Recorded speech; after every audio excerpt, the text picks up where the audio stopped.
What's going on, ladies and gentlemen? This is Sean from 4GLU, 4 Geeks Like You. You're now tuned into my review of Naruto Shippuden episode 328, titled Kurama. Let's go.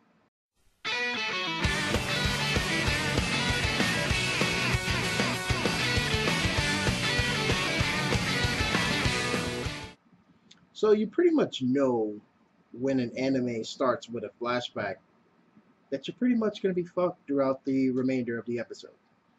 That's pretty much what happened here. Yeah, I mean, it starts off with Kurama having a flashback, and he's telling Naruto that, hey, you use my chakra unwisely and not good. You just go out of control with it. And we do get some scenes of the battlefield, but they're not a lot. Like, there were scenes where Sakura, for instance, is back at the base, and now she's heading to the battlefield. You know, she's like, yeah, you know what? I got to go. So she's heading to the battlefield right now. We didn't get to see no Sasuke. Nothing with his crew at all, walking around trying to find the Orochimaru scroll. Even a small scene of that would have justified this episode a little bit. But again, it was titled Kurama, so it should have been about Kurama, right?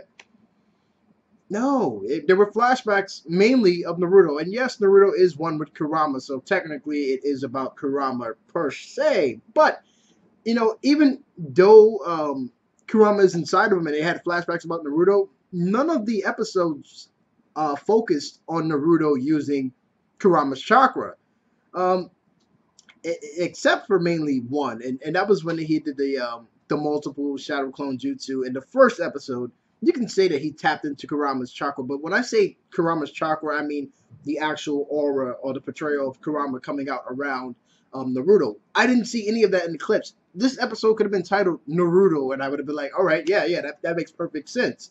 But it was titled Kurama. And again, not much on the battlefield. Yeah, Naruto was inside Son Goku. The reason how he escaped was pretty cool. He did the multiple shadow clone jutsu, made Son Goku throw him up, came out. Son Goku had told him where the spike was in his neck, so he tried to go up there and grab it. Toby was like, "Fuck no," took the chain, wrapped around him, and then you find out that he left another shadow clone inside, which went Sage mode, did a Toad slap, which is a pretty cool technique, and the vibration pushed out the spike, and that was pretty much the end of the episode.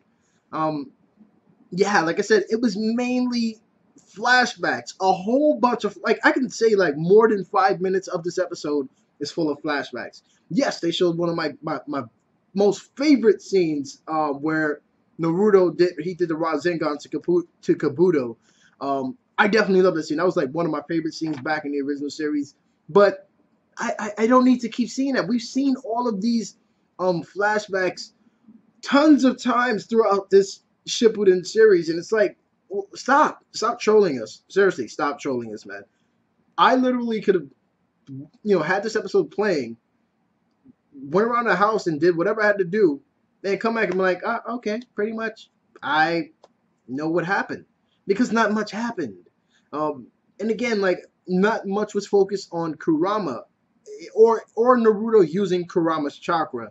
So the episode was pretty much sort of a bust or a real good tease. They could have added in so much had they not gone with all the flashbacks. And I think that's them trying to say, we're just going to go main story arc, no flashbacks, no more, until we get to the next filler episode. Or that's them saying, we were just too fucking lazy to do anything that was going to focus on the main arc without adding in flashbacks, because we love Naruto flashbacks.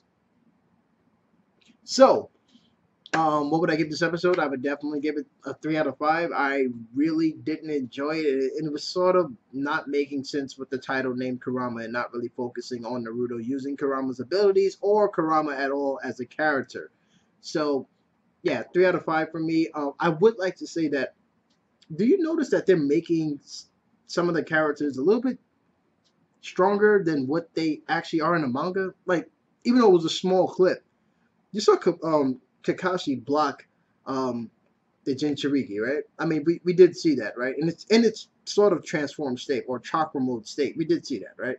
And, when I saw that, I was like, oh shit, had I not read the manga, I'd have been like, oh shit, well, I guess Kakashi is just as strong as Naruto if he's blocking all these hits and stuff, or just as strong as the Jinchuriki, which is not the case. Or could be the case since he did fight Guy. Anyway, I'll leave that for another subject. Regardless of what, 3 out of 5 for me, guys. This is Sean from 4JLU, for Geeks Like You. Stay tuned for more reviews, and I'll see you guys later. Peace. Have a good one.